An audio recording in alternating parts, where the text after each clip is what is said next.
வாசலில் நிழலாடியது. எம்மோ என்று குரல் கேட்டது. பரிச்சயமான குரல். சமையல் வேலையாயிருந்த நான் வெளியே வந்தேன். என்ன பர்வதம், இந்த நேரத்தில் வரமாட்டியே, என்ன விஷயம்? பர்வதம் எங்கள் வீட்டில் வேலை பார்ப்பவள். கணவன் ஏதோ ஒரு வங்கி ஏடிஎம்மில் வாட்ச்மேன். மாதம் 5000 ரூபாய் சம்பளம் என்று சொல்லியிருக்கிறாள். 2 மகள்கள். மாலை 5:30 மணிக்கு பர்வதமோ அவளுடைய மகள்களில் ஒருத்தியோ வந்து வாசல் பெருக்கி கோலம் போட்டு பாத்திரங்கள் துலக்கி காலை சமையலுக்கு வேண்டிய காய்கறிகளை நறுக்கி வைத்துவிட்டு மதிய சமையலில் மீதமான சாதம், குழம்பு, ரசம், கூட்டு போன்றவற்றை எடுத்துக்கொண்டு கிளம்புவது வழக்கம். பர்வதம் காலை 8 மணிக்கு வந்தது எனக்கு வியப்பாக இருந்தது. ஒன்றுமில்லம்மா, ஒரு உதவி கேட்டுதாம்மா வந்திருக்கேன். என்ன பர்வதம், பணம் ஏதாவது கடன் வேணுமா? அதெல்லாம் இல்லைங்கம்மா. அதை விட பெரிய உதவி. இந்த கமலா பொண்ணு இருக்கே, +2ல் அது நல்ல மார்க் எடுத்திருக்குன்னு உங்களுக்கு தெரியும். என்ஜினியரிங் படிக்கணும்னு ஒத்த காலில் நிற்கிறாம்மா. விண்ணப்பெல்லாம் போட்டுட்டா. கவுன்சிலிங் ஆமே, அதுக்கு சென்னைக்கு போகணும். 5000 ரூபாய்க்கு பேங்க்கில் டிராஃப்ட் எடுத்துகிட்டு வர சொல்லியிருக்காங்க. அதை ஒரு வழியாக சமாளிச்சிட்டேன்னு வச்சுக்குங்க. இந்த மார்க்குக்கு இடம் கிடச்சிடும்னு சொல்கிறாங்க. அதுக்கு பணம் கட்ட வேண்டி இருக்கும். நீங்கள் கொடுக்க வேணாமா? எங்கள் தெருவில் செட்டியார்கிட்ட கடன் கேட்டிருக்கேன். 50,000 ரூபா தரேங்கிறாருமா. மாதம் கொஞ்சம் கொஞ்சமாக அடைச்சிடுங்கிறாரு. ஆனால் அதுக்கு ஜாமீன் கையெழுத்து போடணும். பொறுப்பானவங்க யாரையாச்சும் இட்டுக்கிட்டு வான்னு சொல்கிறாருமா. அதான் உங்ககிட்ட வந்தேன். பகீர் என்றது எனக்கு. ஜாமீன் கையெழுத்தா? பர்வதம், வழக்கமாக இதெல்லாம் நான் போடுறதில்ல. எதுக்கும் ஆஃபீஸ்லேருந்து அவர் வந்ததும் கேட்டுட்டு சொல்கிறேன், சரியா? எம்மோ, உங்களைத்தான் மலை போல நம்பிக்கிட்டு இருக்கேன். 2 பொம்பளை பிள்ளைங்களையும் கஷ்டப்பட்டு படிக்க வைக்கிறதே, பின்னால் அவங்க என்ன மாதிரி 10 பாத்திரம் தேய்ச்சி ஊடுகளில் வேலை பார்க்காம நல்ல ஆஃபீஸில் வேலை செஞ்சு நல்லபடியாக வாழணுங்கிறதுக்காகதாம்மா. அதனால தான் கடனை உடனே வாங்கி 4 வீட்டில் வேலை செஞ்சு அவங்கள படிக்க வைக்கிறேன். அதுங்களும் நல்லா படிக்குதுங்கம்மா. நீங்கள் தான் இப்போ மனசு வைக்கணும். வாங்குகிற கடனை கொஞ்சம் கொஞ்சமாக கட்டாயம் திருப்பி கொடுத்துடுவேம்மா, என்னை நம்புங்க. கை கூப்பி கண்களில் நீர் கசிய பரிதவிப்போடு பர்வதம் என் முன் நின்றபோது சங்கடம் மனசை பிசைந்தது.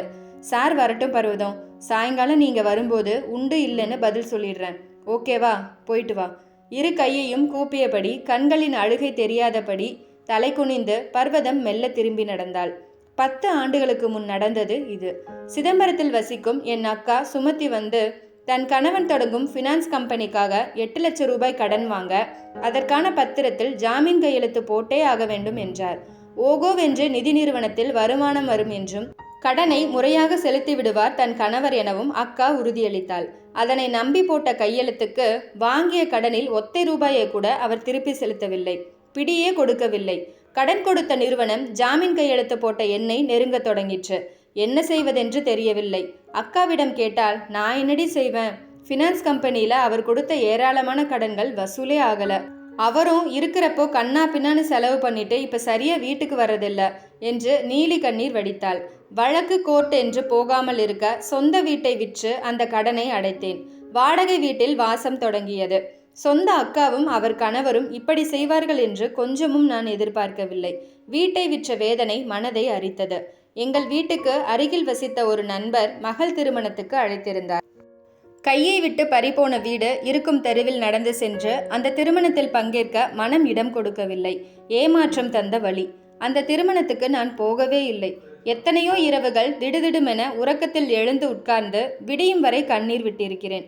இப்படி கூட உடன் பிறந்தவள் துரோகம் செய்வாளா? எப்படி மனம் வருகிறது? 5 ஆண்டு ஓடிற்று.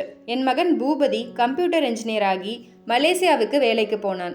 அவன் சம்பாத்தியத்தில் பணம் மிச்சம் பிடித்து ஒரு வைராகியத்துடன் நாங்கள் விற்ற வீட்டையே அதிக விலை கொடுத்து வாங்கிய போது உலகையே விலைக்கு வாங்கி சொந்தமாக்கி கொண்ட மகிழ்ச்சி. அந்த வீட்டை ஒழுங்குபடுத்தி புதிய வர்ணம் பூசி மீண்டும் இங்கு வந்து குடியேறி வசிக்க தொடங்கிய போது மனதில் அதீத உற்சாகம். என்றாலும் கூட பிறந்த அக்காவே செய்த துரோகம் மனதிலிருந்து அகலவில்லை. வாழ்க்கையில் மிகப்பெரிய துரோகம் நம்பிக்கை துரோகம். இதை செய்தவர்களுக்கு உய்வில்லை என்கிறார் வள்ளுவர். ஆனால் அக்கா மேலும் மேலும் சொத்துகள் வாங்கி சிதம்பரத்தில் வளமாகத்தான் வாழ்ந்து கொண்டிருக்கிறாள். என் கடந்த கால அனுபவம் ஒரு குறும்படமாக மனதில் ஓடியது. ஒரு தடவை பட்டது போதாதா என்று உச்சந்தலையில் குட்டியது. வீடுகளில் வேலை செய்யும் பர்வதம் கணவனின் குறைவான சம்பளத்தில் எப்படி கடனை அடைப்பாள்? ஜாமீன் கையெழுத்து போட்டுவிட்டு கடன் தொகை 50,000ஐயும் வட்டியையும் என்னால் அடைக்க முடியும் என்றாலும் ஏமாந்த வேதனை முள்ளாய் குத்தியது. மனதில் பாரம் மலையாக வந்து உட்கார்ந்து கொண்டது. ஏழையானாலும் பர்வதம் நேர்மையானவள்தான். பொய் கிடையாது. வீட்டில் திருட்டு புரட்டு செய்தது இல்லை. வயதுக்கு வந்த அவளுடைய மகள்கள் மூத்தவளும் சின்னவளும் கூட நல்லவர்கள். தாய் பற்று பாத்திரம் தேய்ப்பது பற்றியோ வேலை செய்கிற வீடுகளில் தருகிற மிச்ச மீதி சாப்பாட்டை அவள் வாங்கி செல்வதையோ அவமானமாக கருதுவதில்லை. இதுதான் நம் தலைவிதி என்று அடக்க ஒடுக்கமாக செயல்படுவதாகவே எனக்கு தோன்றும். இப்போது என்ன செய்வது என்ன செய்வது தவித்தேன். மாலை 5 மணிக்கு கணவர் வந்தார். கை கால் முகம் கழுவி பூஜை அறைக்கு போய் ஒரு கும்பிடு போட்டுவிட்டு வந்து அமர்ந்தவர் முன் காஃபி டம்ளரை வைத்தேன். எதிரில் அமர்ந்தேன்.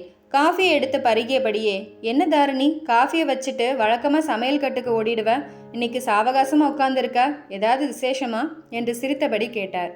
ஆமாங்க என்றபடி பர்வதத்தின் கோரிக்கையை சொன்னேன். அவர் முகம் யோசனையில் ஆழ்ந்தது. தாரிணி, கஷ்டப்படுறவங்கள பார்த்தா உன் மனசு உருகிடுது. அது தப்புன்னு சொல்லலை. நம்ம இப்போதான் ஒரு பெரிய துரோகத்திலிருந்து மீண்டு அப்பாடான்னு நிம்மதி பெருமூச்சு விடுறோம். நம்ம பிள்ளை மட்டும் அந்த கஷ்டத்தை நினச்சி பணம் அனுப்பி வீட்டை மீட்கலைன்னா இன்னும் நம்ம வாடகை வீட்டில் தான் இருந்துக்கிட்டு இருப்போம் இல்லையா? அதனால தான் சொல்கிறேன், எதுக்கெடுத்தாலும் இறக்கப்படுறத கொஞ்சம் தள்ளி வைமா. நமக்கும் குடும்பம் இருக்குது. நம்ம நெத்தியில் ஏமாளிங்கன்னு எழுதியா வச்சிருக்கு என்றார். அவர் சொல்வதும் நியாயமாகத்தான் இருந்தது. இரத்த பந்தமான சொந்த அக்காவே வசதியாக வாழ்ந்தும் மனசாட்சி இல்லாமல் ஏமாற்றிவிட்டாள். எங்கிருந்தோ வந்து வறுமையில் உழன்று வீட்டு வேலை செய்து பிழைக்கும் பெண் ஏமாற்ற மாட்டாள் என்பது என்ன நிச்சயம்? பெருக்கும் சத்தம் கேட்டது. பர்வதம் வந்துவிட்டாள் என்பது புரிந்தது. வாசலுக்கு போனேன். கூடவே பர்வதத்தின் மகள் கமலா, வயதுக்கு வந்த சிறுமி. இவளுக்கு என்னமா படிப்பு வருகிறது? +2வில் 1152 மதிப்பெண் வாங்கி என்ஜினியரிங் தான் படிக்க வேண்டும் என்று பிடிவாதமாக சொல்லும் அவளின் உறுதி எனக்கு ஆச்சரியமாக இருந்தது.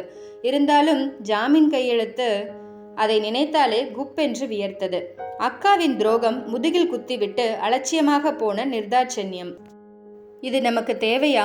வாசலில் கோலம் போட்டுவிட்டு உள்ளே வந்தார்கள் பர்வதமும் மகளும். கமலா சமையல் கட்டுக்கு போய் எச்சில் பாத்திரங்களை எடுத்துக்கொண்டு கழுவுவதற்காக தோட்டத்து பக்கம் போனாள். பர்வதம் தயக்கத்துடன் என் முன் வந்து நின்றாள். தலை குனிந்தபடி சொன்னாள், காலையில கொஞ்சம் வந்துட்டு போனா போதுமா?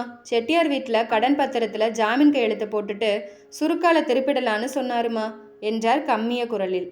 ஹாலில் உட்கார்ந்து பத்திரிகை படித்து கொண்டிருந்த என் கணவர் திரும்பி என்னை பார்த்தார். ஒத்துக்காத என்பதாக சைகை செய்தார். யோசித்த நான், இதோ பாரு பர்வதம், என் சொந்த அக்காவுக்கு ஜாமீன் கையெழுத்து போட்டு 8 லட்சம் ரூபாய் அசலும் வட்டி 1 லட்சமும் கட்ட வேண்டியதா போய் இந்த வீட்டை வித்த கதை உனக்கும் தெரியும் தானே? இனி எந்த ஜென்மத்திலையும் யாருக்கும் ஜாமீன் கையெழுத்து மட்டும் போடுறதில்லைன்னு மனசுக்குள்ளார ஒரு முடிவு எடுத்திருக்கேன். அதனால உனக்கு பிணை கையெழுத்து போடுறதா இல்லை. அம்மா என பதறினாள். ஆனால் கவலைப்படாத, உனக்கு தேவைப்படுற பணத்தை உன் மக படிக்கிற வரை என் சொந்த பெண்ணை படிக்க வைக்கிறதா நினச்சி இலவசமாகவே தரேன். நீ யார்கிட்டையும் கடன் வாங்க வேண்டாம், சரியா என்றேன். கணவர் திக்பிரமையோடு என்னை பார்த்தார். பிறகு மெல்ல புன்முறுவல் புரிந்தார். என்னை புரிந்து கொண்ட அகமகிழ்ச்சியின் வெளிப்பாடு அது. சொந்த பணம் போனால் இழப்பு, பிணை கையெழுத்து போட்டால் நாம் கைதி. பின்னதுக்கு முன்னது தேவல அல்லவா? நான் இக்கட்டிலிருந்து தப்பித்ததாக ஆசுவாசமாக நிற்க என் காலடியில் பர்வதத்தின் மகள் கமலா கைகளை கூப்பியபடி நன்றி பெருக்கால் தேம்பிக் கொண்டிருந்தாள்.